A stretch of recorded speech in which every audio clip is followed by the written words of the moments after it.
Hello, hello. This is Dan Neely with NFL DFS Picks, and we are going to live stream a Drafters $15 500K to first best ball draft. I have the one pick, so this is great. If you're new to best ball and you're looking for some knowledge and some strategy, I'm going to share a whole bunch of knowledge and strategy with you, and we're going to work on some strategy from the one pick. So that is very cool. Yeah, busy week in the NFL. Lots of depth charts just come out. Lots of stuff happening with the Ayuk trade. I'm almost sick of it, but yeah, I saw some interesting stuff. I saw one guy I'm really high on, Chase Brown, was wondering if he was going to be above Moss on the depth chart. Right now, he is listed as the second running back. I saw Montgomery listed as the lead back in Detroit. Not that we think that Gibbs is not going to be on the field for so much, but it's interesting to see. I saw Jordan Mason listed as the RB2 in San Francisco. That could be huge. He's getting drafted like round 20. You could probably reach for him right now in round 18, and it wouldn't be a bad pick. All right, I'm on the clock here, and tell you what,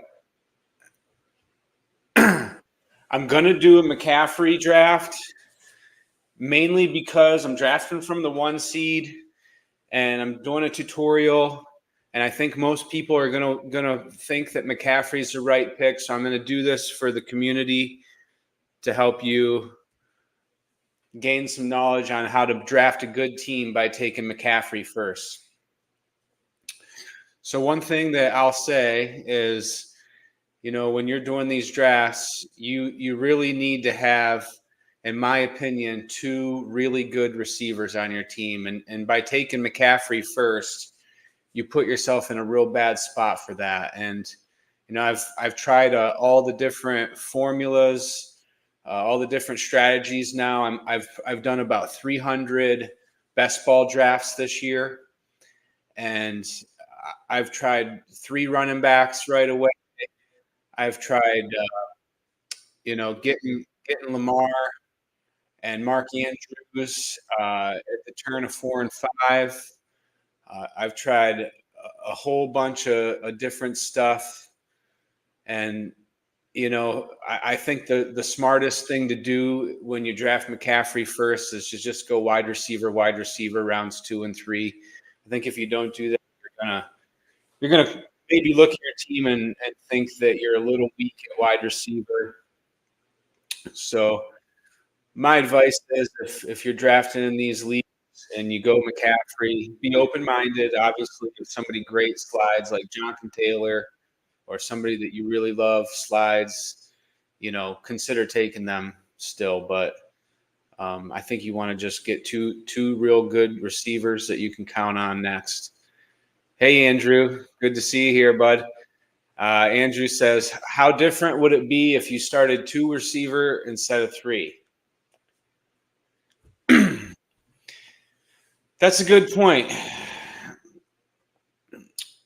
I think it'd be a lot different, Andrew. Honestly, I think that, me personally, my draft strategy is usually to go a little more running back heavy than other people. So I almost draft like that anyway. I kind of feel like I need 2 good receivers. And in this case, I probably would feel okay with just 1 great receiver, and I'd be a little more comfortable going RB wide receiver here back at the turn.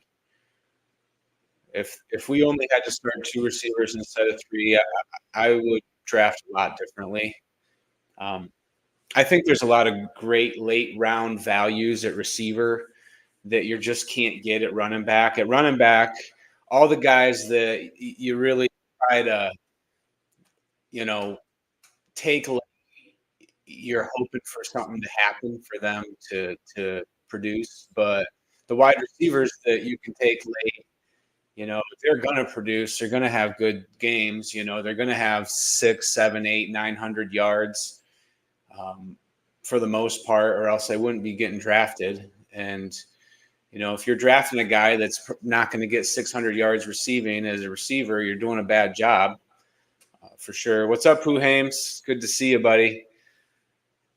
Yeah. Andrew is one funny dude. Oh my goodness, that guy has the best jokes. He's in all of our Discord and our communities, and I think that I think him and I would be best buds if we lived close to each other and we could hang out, because I'm a silly bastard too.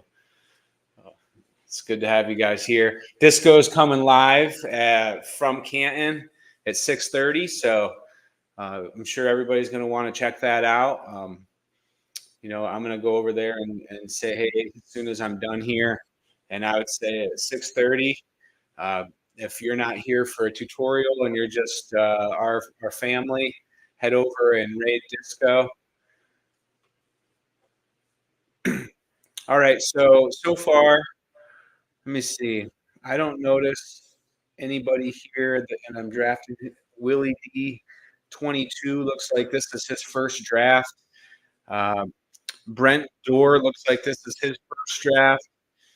Seminole Chop, he's only done 2.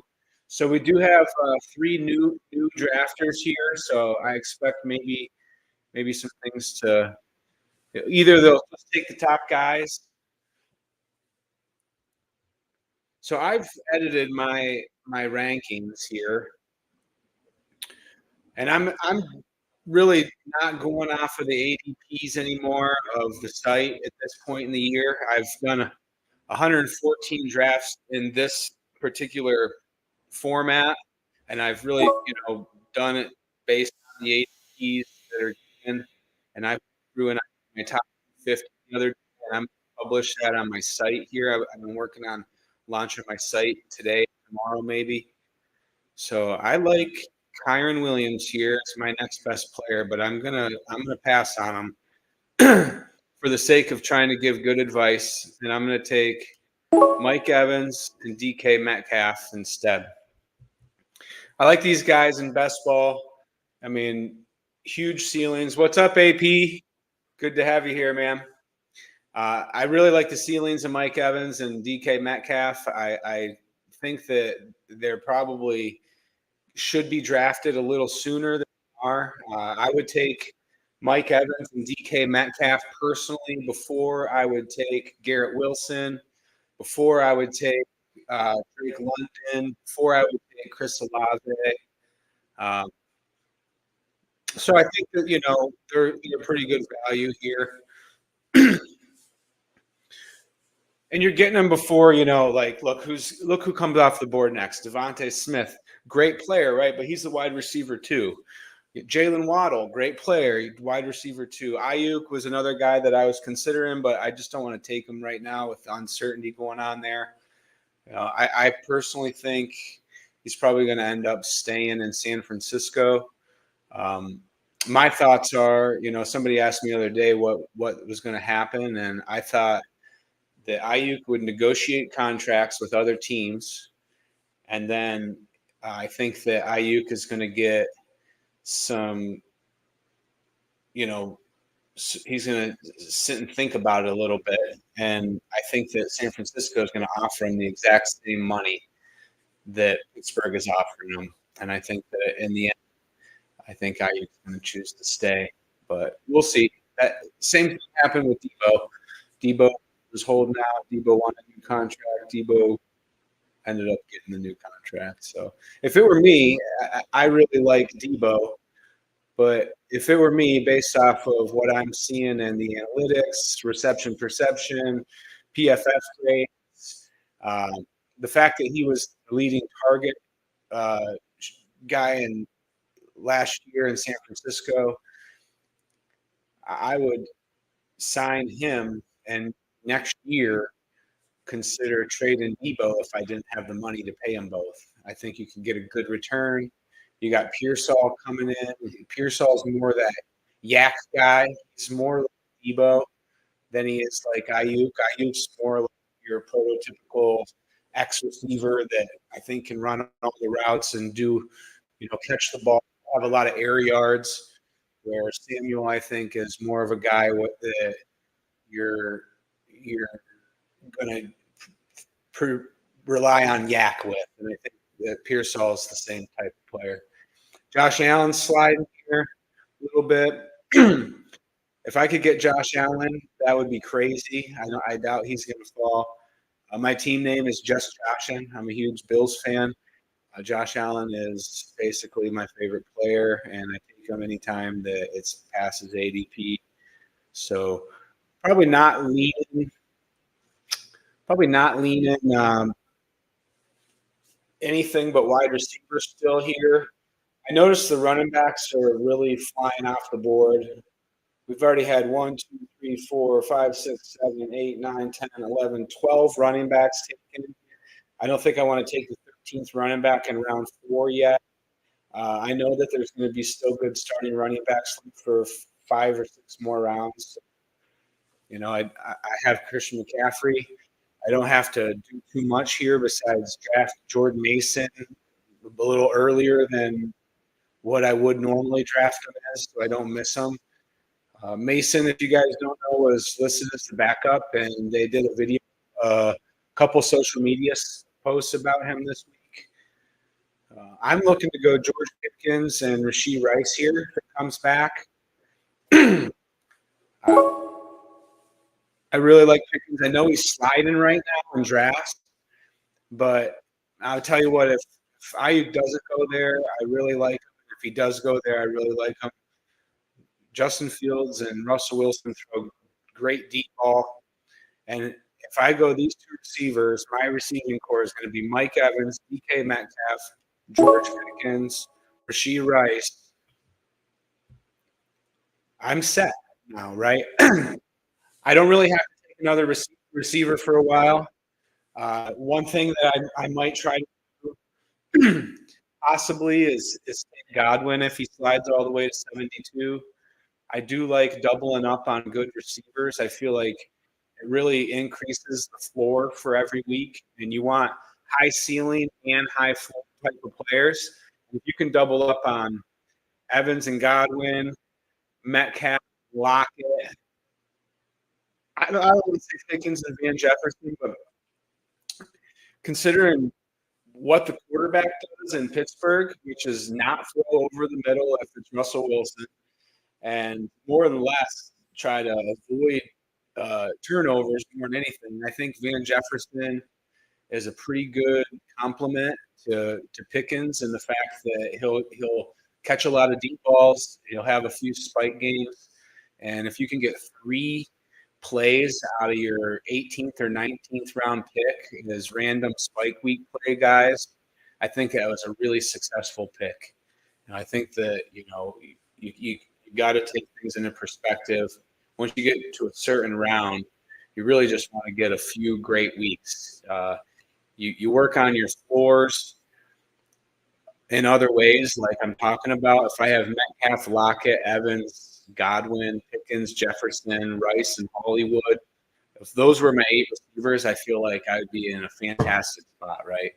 It's not going to happen. I can't do that. But my point is I would have a really high floor still with a chance of really high spike weeks with each of those teams. I'm not a real big worrier that like a quarterback's going to throw for 100 yards and I'm going to get no points out of that group. I just not worried about that.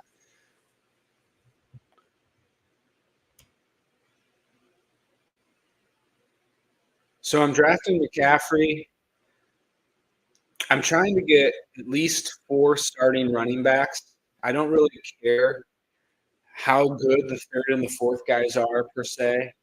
And then I want to handcuff McCaffrey because it's such an important part to not lose. And right now, everybody's saying with McCaffrey that this guy's going to get hurt, And if you don't like McCaffrey at the one spot, it's not because his talent. It's not because his role. It's purely because you've looked at somebody that has said that historically the guy's going to get hurt. If you look at like the last 14 years, the guy that's led the NFL in touches barely ever finishes well the next year. I think in the last 14 years, Ezekiel Elliott's the only running back to finish top 5 the year after he led the NFL in touches. He was 4 the next year. Most guys drop off into like around 12 the 14 range.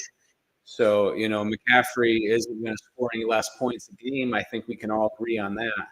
But what I do think that, what we do have going on with McCaffrey is, there's a chance that he misses some games this year. He's already got a calf strain. The season hasn't even started yet. All right, so I'm on the end here. If you're not on the end, say you're in the 3 spot, you really want to start looking now at what the 1 and 2 spot have. And, you look at me, I don't have a tight end yet, right? So if I wanted to go bully tight end from one of those spots, I'd probably take the tight end before Watson, right? Because he just took Watson. I'm not one wide receiver here. I was hoping Ingram fell to me. He's my number 2 tight end. He had 143 targets last year. He averaged 19.6 or 7 fantasy points a game over the last 6 games last year. I think that Doug Peterson's tight end is just going to dominate. I love this pick. I'm going to take him. Okay, so here I am. I still have some good running back options. I think it's probably in my best interest to take another really starting running back here. I got a tight end. I got 4 receivers. I got McCaffrey. I'm going to lean here.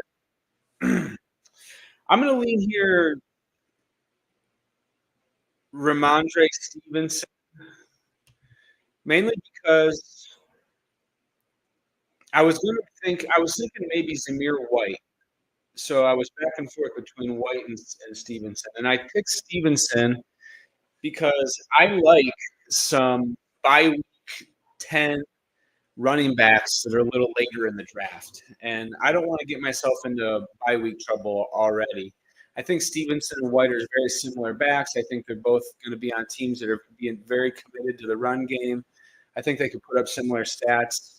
You could just roll the dice on that and pick the guy that, you're going to have less bye week issues with.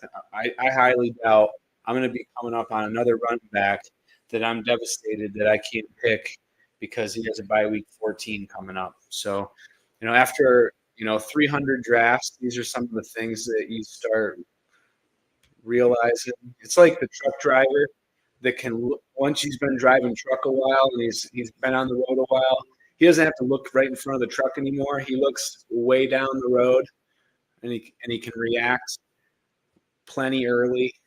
Same thing with getting a lot of these drafts in. So with that being said, let me just advise you guys. Hey, Disco, what is up, buddy? Disco, the other day you were saying, okay, show. Okay. All right. I see that now. I just did for the first time showing the text here on the chat. So Disco, man, you were the best. I've been trying like crazy to get in with you guys to draft for the last week, but we have family visiting. My fiance's dad, grandma, stepmom, 2 sisters are down right now, and they're staying with us about half the time and staying in Daytona Beach about half the time. We all went to Disney today, and we went to Hollywood Studios, and we did the Star Wars stuff. And man, I'll tell you what, family first always, brother. I agree, bud. I appreciate you guys all understanding.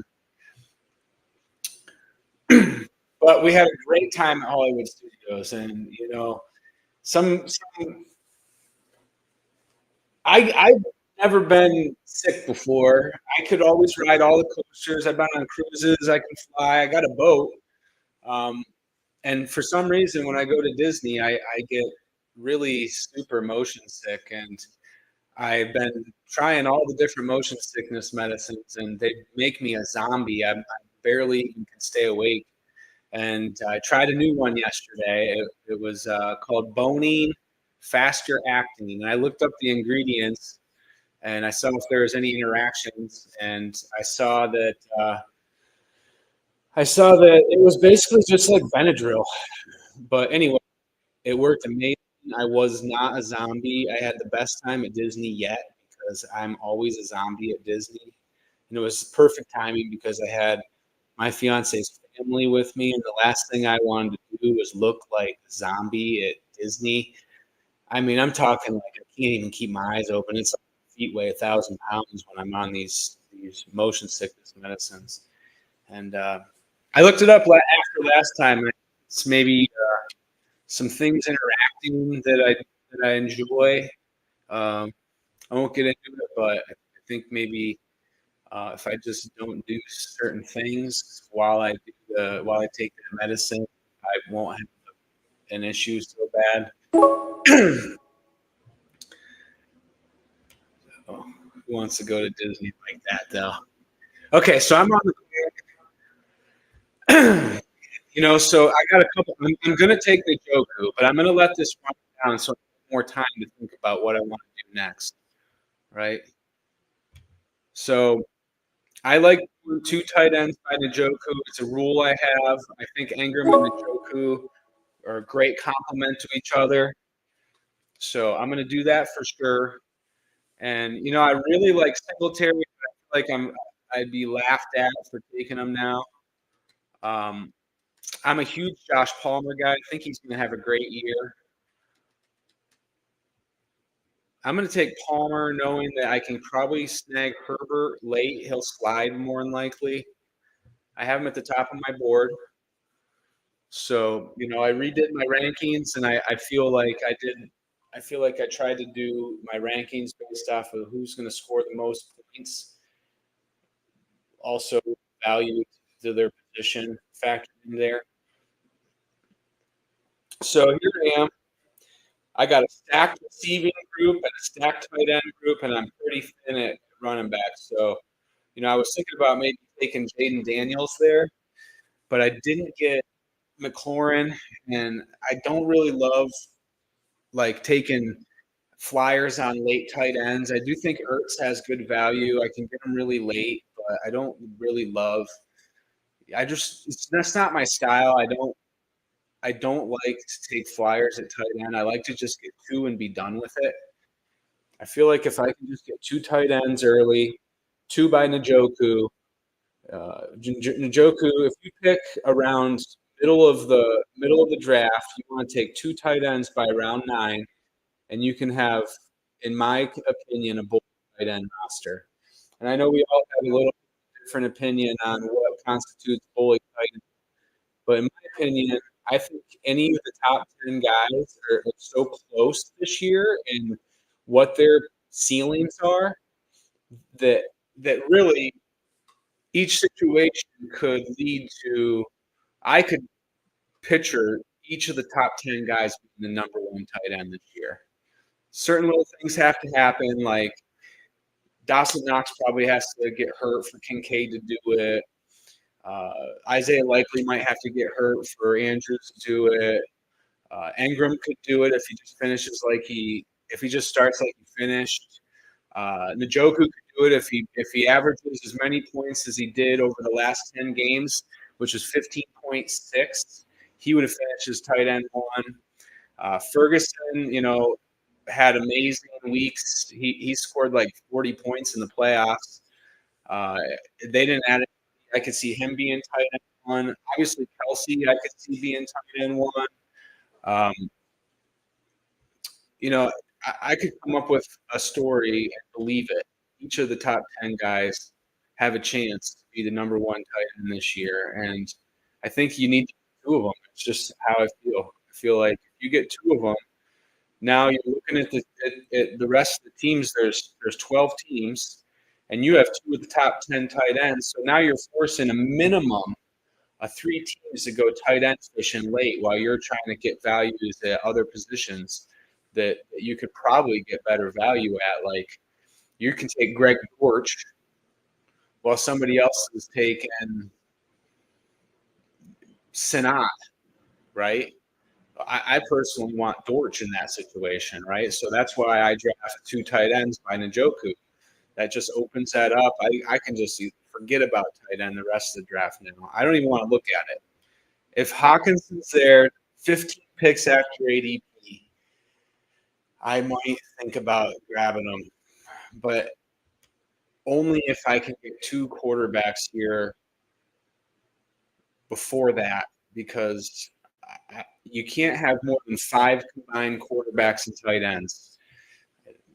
A rule that I like to go by is try not to have more than 5 combined quarterbacks and tight ends. And Devin Singletary, you please slide to me here, man. Just one more pick, please. Please. Yes, thank you. I love Devin Singletary this year. Hey, I guess there's a lot of people that are either in or out on Singletary, and I am firmly in. As a Bills fan, I thought Singletary was, worth more touches than Buffalo. And I tell you what, Zach Moss could not get on the field when those two were battling for playing time.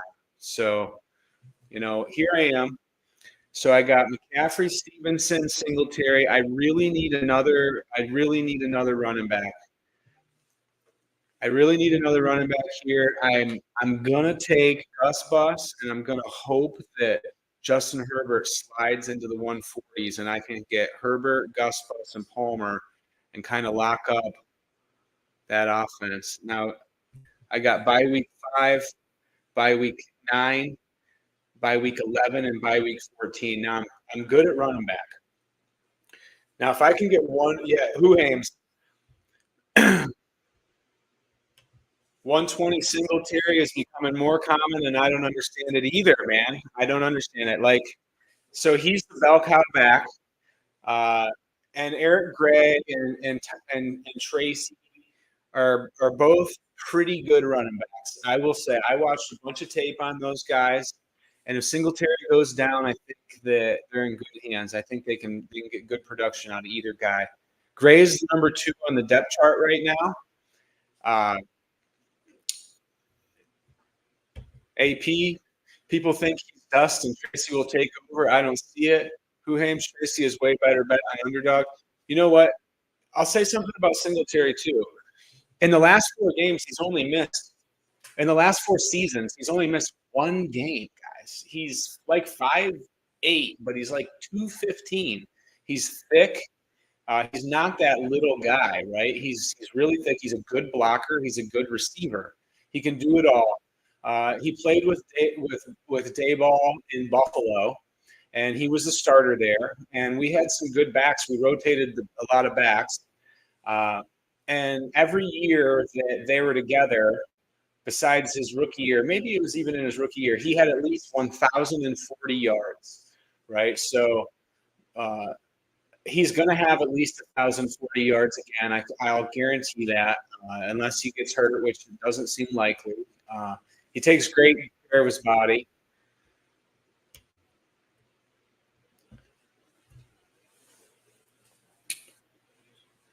Huhaim says Tracy is a better value on underdog, but guys, you know what? I think that Gray's the better value of those guys because Gray's the number 2, right? And Tracy was a wide receiver in Iowa, and he's a new to the running back. And Dayball, his scheme is complicated. And he's not going to – and the reason why Singletary and Moss didn't get off to a great start with him is because their scheme is very complicated. There's a lot of changes. There's a lot of option routes, a lot of things that the running back has to just be able to pick up on the fly. And,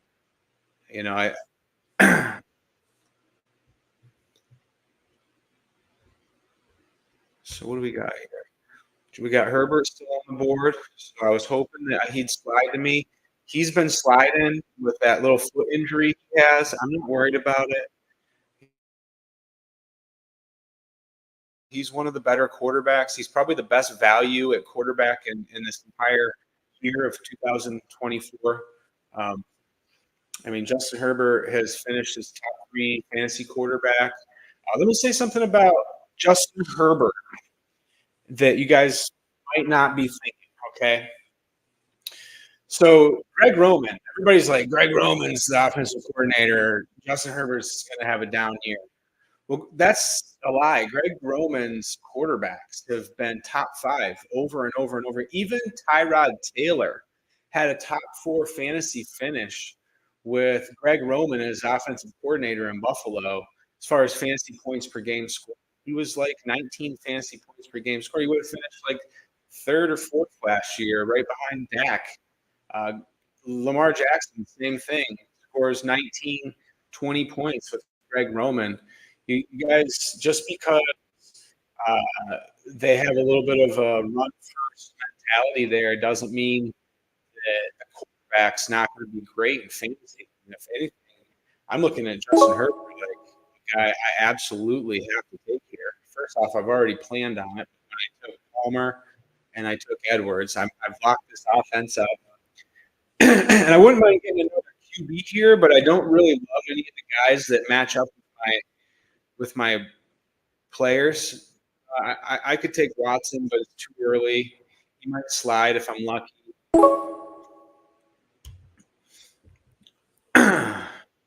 So, I got a couple options here. I could lock up the backfield in LA, which I think I should do. I only have 4 backs. I got Herbert. I got Edwards. If I lock up here, I'm in a really good spot. I think I'm just going to do that, right? And now I'm going to also, late in the draft, lock up McCaffrey with Mason. I'm done at running back, right? I don't need anybody else. Hubbard went at 138. Chubb went at 142. Those are the last 2 guys that I wanted, right? Besides Chubb and Hubbard, I'm good. I don't really care. I don't really care to take Jaleel McLaughlin, Algier, Vidal. I'm not worried about Vidal. He might get some playing time, but I'm not worried about it. Roschon Johnson. I have Stevenson, so I could see maybe if Gibson slid past ADP, I'd maybe take him, but he gets drafted right around his ADP where I'm making the pick, and I'm probably not going there. I'm going to probably reach for Jordan Mason a little bit. I'm going to probably take him at the turn of 18 and 19, hoping that he's not on anybody's radar yet because his ADP is in the 220s still. He's not going to pop up on boards, and I have McCaffrey, so I'm just going to hope that I can wait that long and take him. Let's see where that would be. 216. If I could take him at 216, that would be about 7 picks before his ADP. But he's not going to be way up on the board because there's a bunch of guys in the 200s because more than 240 people or so are getting drafted. So once you get down to like round 4, like 17 or 18, all of a sudden there's twice as many people with ADPs in the same range. So he's not going to stick out. Huhames, yeah, I agree. People are acting like the Chargers are going to throw like 20 times. No NFL offense is going to do that. Their defense is trash. They're going to sling the ball. They're going to sling the ball. And Greg Roman's going to do a good job scheming them up. He's a great offensive coordinator. They're going to be in a ton of shootouts. You know who's not going to be in a ton of shootouts, guys? The Jets. The Jets. They're not going to be in any shootout at all, ever, right? They're going to lean into their run game, and they're never going to be in a shootout. With those 2 corners, no teams are going to start racking up 40 points on them. Disco, how's the team looking? Good point. Let's take a look at the team. So far, I got Justin Herbert as my first QB at 144, which is crazy, and his ADP has slid all the way down to 144. I can't even believe that. He was like 123 a month ago, and I thought that was probably the best value in fantasy, and then he kept sliding a little bit. McCaffrey, Stevenson, Singletary, Gus Bus, Dobbins. Dobbins has really shot up the boards in the last couple weeks. His ADP was in the 176 range, and I have him a lot. If you look at my exposure and you look at where I drafted him, I've drafted him way more in the 160s, 170s than this 145. But he was just the fourth guy left on the board when I took him. And the overall, he definitely wasn't making it back to me. And, I want to lock up that backfield here. So I did a good job locking that backfield up. I got Mike Evans, DK Metcalf, George Pickens, Rashee Rice, Josh Palmer. I'm getting into a spot here where I could start thinking wide receiver again, right? I need another quarterback. I might go 3 QB build here because I have two good tight ends. I have Mike Evans and DK Metcalf, so I could go Baker Mayfield and Geno Smith here. And I have both these guys up on my rankings that I personally did. They just so happen to be right up here at the top. Just like I was saying earlier, Aaron Rodgers is not going to be in any shootouts this year. So why is everybody taking his weapons so high? I don't understand. I'm going to take Baker Mayfield, and I'm going to take Geno Smith, and I'm going to have Herbert, Baker, Geno, Evans, DK, Palmer. I'm going to probably get Quentin Johnson here a little bit later, maybe Chark. So I'm done at quarterback. I don't love this quarterback build, but I salvaged it by not waiting too late and going 3 QBs. And I think that you should go 3 QBs if you don't get a stud QB. And I do like Herbert, and I do think he has the potential to be a stud QB, but I don't think I'm comfortable with just Herbert and Mayfield. And I don't think I'm that comfortable with Herbert and Geno.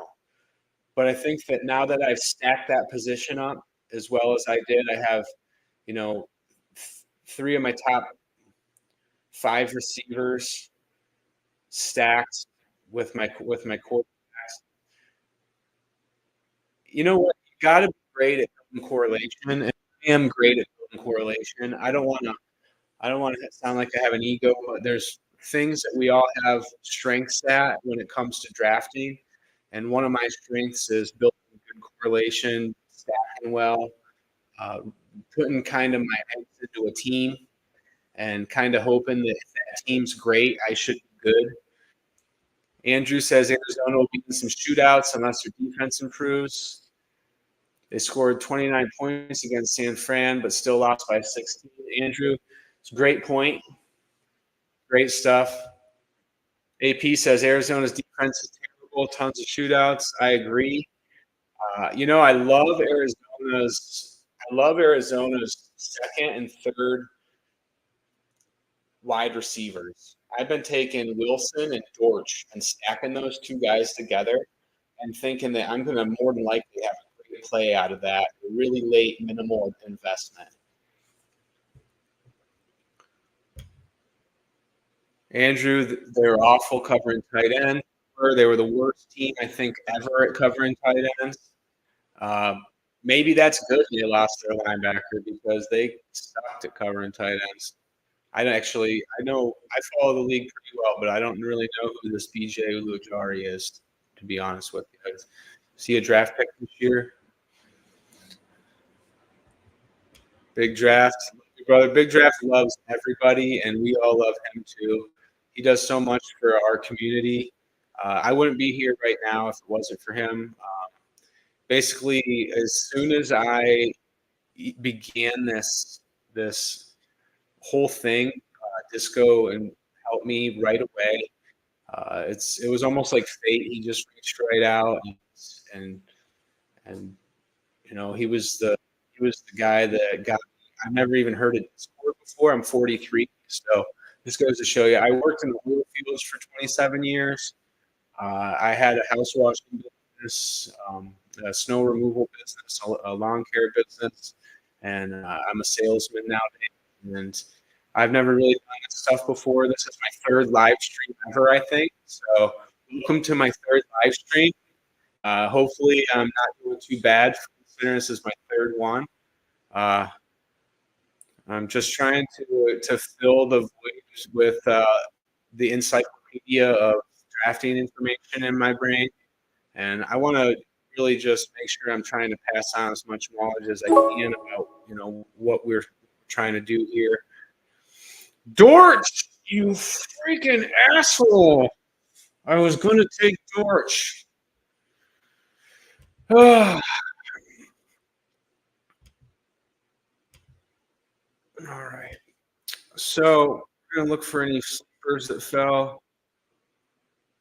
Nothing really. I'm going to take Chark because he's listed as a starter, and I have Herbert and I have Palmer. So if Palmer goes down, chances are Chark fills that void pretty well in production. And I told you guys before how much I love doubling up on that stuff. Oh man, around 17. I'm gonna lean towards. Man, I really think that Slayton's gonna fall to me, and I don't want to miss out on Jordan Mason. And I know that a lot of people, are hearing the news that Mason's the new handcuff, and Elijah Mitchell is going about 173. So in my mind, Jordan Mason is going to be trending into the 173 range. So I'm just going to be safe. I was thinking about taking Darius Slayton because I think he's a great value, but his ADP is 219 and it's coming back to me at 216. And I believe he has a questionable tag next to his name, or yes, he has a questionable tag next to his name right now, which really deters people from pulling the trigger for some reason. All right, so it's 6:29, guys. Disco is going live at 6:30. I appreciate everybody that joined me, but if you guys want to queue up in Disco's, get in Disco's YouTube, get in his chat, and don't miss his queue. We're already at round 17, and I noticed that really none of you guys are in this draft. I appreciate you guys all supporting me, and I think that's super awesome of all you guys to come and check out my live stream and support me with some watch hours and some likes. So if you guys haven't liked it, smash like on your way to Disco and go get in the queue for Disco's $15 draft tonight from Canton. You don't want to miss it. He's at the Fantasy Football Expo in Canton, and I don't know how many live streams he's doing, so don't miss this one. Get on Big Draft Energy YouTube page and get queued up with those guys. Pasquale, thanks for coming, bud. Dan, you look sexy. Well, I have the camera angle just at the right place so you don't see my double chin as much. Like I can get it going here. Yeah. So I'm looking forward to doing this stuff with you, Brian. Brian is a new content provider. He's on YouTube, I believe. I believe he's One Man's Opinion. Brian, are you there? Type in the name of your YouTube channel in the chat if you can, if you're still there. He has a new channel. He is on the radio in Pittsburgh.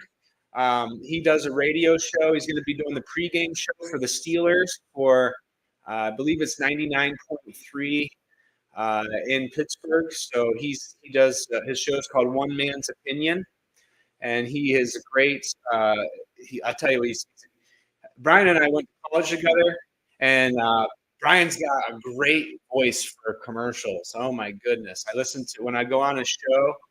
One Man's Opinion on sports. Videos will be dropping in 2 weeks. Brian's kind of got like the little bit of the negative Nancy persona going with everything he's doing on here. But he's he's a good dude. It's just we all need our avenue, and he's going to be talking about T.J. Watt and why he's overrated. Brian and I are going to be doing a live stream here coming up sometime shortly. We're hoping maybe we can get some new followers for it. We're going to extensively talk about Tom Brady and the advantages that he was having through the cheating scandals. And we're going to talk about Spygate and Deflategate and how the NFL has covered this up and what they've done to really save the image of the NFL and how well they've done of making the talking points be like everybody cheats and it really wasn't that big a deal. So I'm on the clock. So far, I have 3 quarterbacks. I got 6 running backs. I'd like to be done at running back. I think Juwan Jennings, if San Francisco makes the trade, I read today that he's going to replace Ayuk and not Pearsall, and he's the guy to get. So I'm taking Jennings in the case that Ayuk gets traded, juicy of a value. It could be a worthless pick in the end, but Pearsall is Debo's backup, I think. And, I saw on the depth chart that was released, Khalif Raymond was listed as a starter for the Lions. Khalif Raymond was the most open receiver last year for PFF. He had the most yards of separation of any receiver in the entire NFL. He got very few targets. He was sharing the number 3 receiver role with Josh Reynolds. Josh Reynolds is in Denver now. He's probably going to be the slot receiver in Denver. Him and Mims are going to round out that receiving group with Sutton. So Raymond's going to be stepping into maybe a little bit bigger role. The one thing that worries me about it is I was watching an interview with their offensive coordinator last week, and the offensive coordinator was saying that ideally in a perfect world, a guy that wins their third receiver position has some length to them. And Raymond doesn't. He's more of a slot receiver. And the problem with that is Detroit likes to put Amon-Ra in the slot. And they scheme him into the slot a lot. Excuse me. They scheme him into the slot a lot. And when they have to put Raymond and Amon-Ra and Jameson Williams on the field at the same time, they technically now have 2 slot receivers on the field at the same time. So they kind of got to get creative with how they line up their formations. You're not really going to line up Raymond outside and think count on him to make those boundary types catches because he's just so small, right? And I mean, the corners now in the NFL are playing a lot of zone. They have a lot of length. They break on a lot of those routes. I think Raymond's more of a guy that's better at running those inside routes, short, choppy routes. So we're going to take a look at my team real quick. It's almost over. I'm going into round 20, which is a 20-round draft. So my favorite roster build is 2-6-10-2. What I mean by that is 2 QBs, 6 running backs, 10 wide receivers, and 2 tight ends. But in this case, I waited on quarterback, and I waited on quarterback to the point where I'm thinking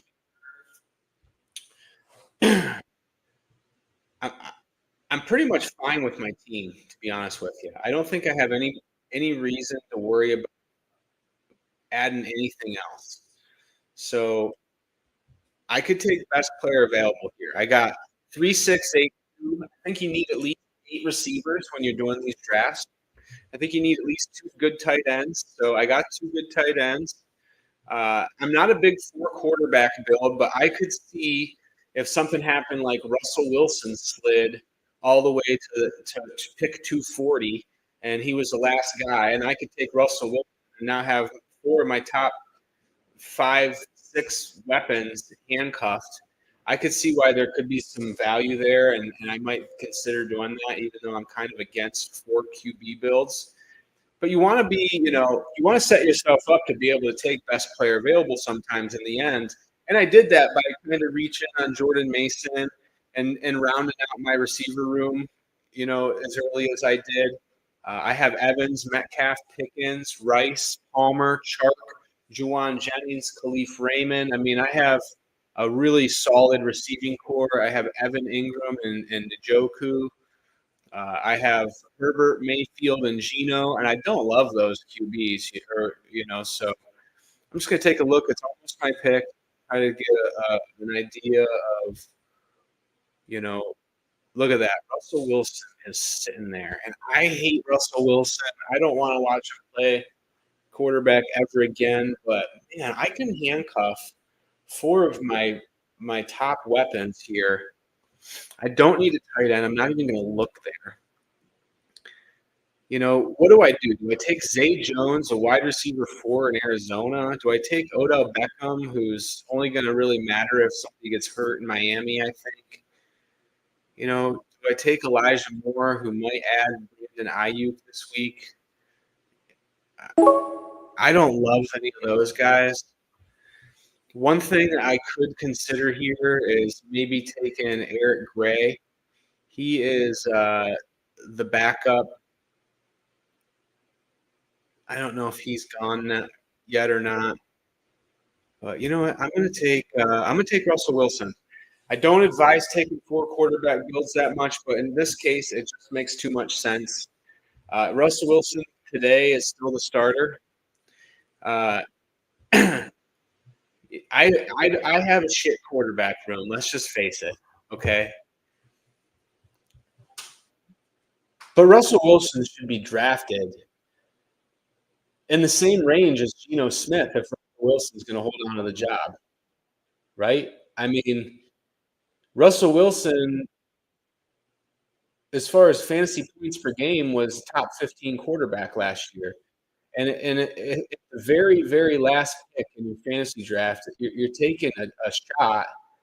Why not take a shot on a guy that could get in your lineup 3-4 times, right? If Russell Wilson starts the whole year, I could see Russell Wilson getting in my lineup just as easy as Geno Smith. I could see Russell Wilson getting in my lineup just as easy as Baker Mayfield. So really, I just got another QB2. I got 3 QB2s, right? And I don't love any of them. But look at the correlation. Baker Mayfield, Mike Evans, DK Metcalf, Geno Smith, George Pickens, Russell Wilson. I couldn't afford Patrick Mahomes, but I got Rashee Rice. I got Josh Palmer and DJ Chark with Justin Herbert. I mean, if one of these guys has a great game, which is almost definitely likely to happen for one of these guys in each week, I should have a great game with the quarterback too, theoretically. If Evans has 150 yards and 2 touchdowns, that means Baker Mayfield at least had 150 yards and 2 touchdowns. Juwan Jennings, I could see him really playing a big role in San Francisco. Everybody's taking Pearsall, but I just read up on that today, and I truly believe that Juwan Jennings is the guy to take. He's had an excellent camp. I think that he replaces Ayuk. I think that we've seen what he can do in the Super Bowl if they really want to lean on him. Khalif Raymond's the guy, the slot guy there. Hopefully he can hold that. Evan Ingram, David Njoku, 2 superstar tight ends. I have Ingram as my 2nd-ranked tight end this year, and I have Njoku as my 6th-ranked guy. But honestly, Njoku and my 7th and 8th-ranked guys are all right next to each other in my rankings. It's whoever you feel the most comfortable with. I don't think he's really better than those guys. I'm just going based off of he scored more points last year, and he had a better last 10 games than the other guys that are right next to him, so I put him above him. I think this is a decent build. I've done about 300 drafts, and I probably have about 5 4-quarterback drafts. And this is probably my favorite 4-quarterback draft out of it all. I was set at running back. I didn't need another running back there. I was set at receiver, I think. I think I'm set at flex. My flex every week, hypothetically, gets to choose between Devin Singletary and Gus Bus slash Dobbins, if you want to call it that. One of these receivers is going to finish in my flex probably between, Pickens, Rice, Palmer. One of those guys. I'm probably going to get four of these top five receivers most weeks. Evans and Njoku could battle out the flex. I mean, this team has the possibility to be really good, I think. Yep. So here's a 4 QB build from the one pick. Hopefully, I was able to shed some knowledge on how to navigate the one pick a little bit. I didn't really get too into draft strategy per se, but if you follow what I'm doing here, I think you can pick up how to get a good receiving room still from the one spot, which I did. I got four guys that all I think are going to finish top 20, right? So how do you beat that? I got four top 20 receivers. Evans, Metcalf, Pickens, and Rice are all top 20 receivers, in my mind. Josh Palmer could finish top 20 if he's the go-to guy there. So I have potential for another. I think McCaffrey is going to be the number one running back when he's healthy. I think Stevenson, Singletary, and Gus Bus is a great group to battle for that RB2 spot every week for me. I think I can count on McCaffrey being great. I think I got great correlation with my QBs. This is a team that could really do some damage.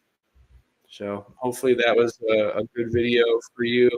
If you're just finding this video because you're looking for content before you do some drafts on drafters, I'd recommend doing some $2 drafts before you start in the 15s.